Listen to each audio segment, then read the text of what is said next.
Salam. Men Toshkent irrigatsiya va ovoq xo'jaligi mexanizatsiyalashtirma injeneriyalari instituti Milliy ko'zda universiteti iqtisodiyot fakultetining ingliz tili o'rinda o'qiyapman. Men universitetni hitlabdim. O'zbekistonda o'zim o'qimoq arzumdi. İnternetde gözleştirdim ve mening öňüme özümizin üniversitetimiz geldi. Men gelecek vaqtlarım top 500'lükdedik. Yine hazır inşallah top 300'lüge geldik ve Özbekistan'da birinci orunda.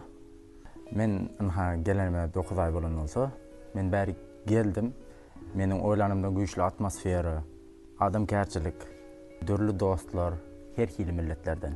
Bizi okutyan professorlar ve daşar yurtdan gelen talipler hemmesi bilen tanışıp yetişdim ve Taşkent'in siyahatçılık zorluklarını hem görüp bildim 9 ayın içinde.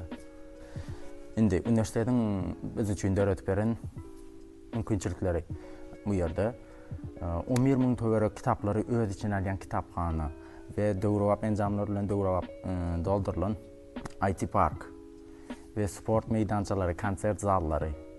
Bizi berdi okuwdan daşary İngiliz tili, Rus tili, computer science kurslary bar ve dürlü konferensiyalar, çärelere taýýarlyk üçin, goşmaça kömek üçin volontyorlar toparlary bar.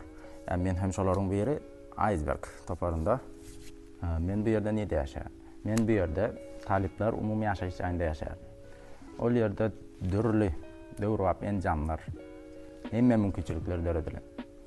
Pikirimi umumy jemlesem, men bu ýere diňeje yurtdaşlarym däl, belki yer ýüzi boýunça tarip bolmak isleýän hemme ýaşlary çagyrýarym.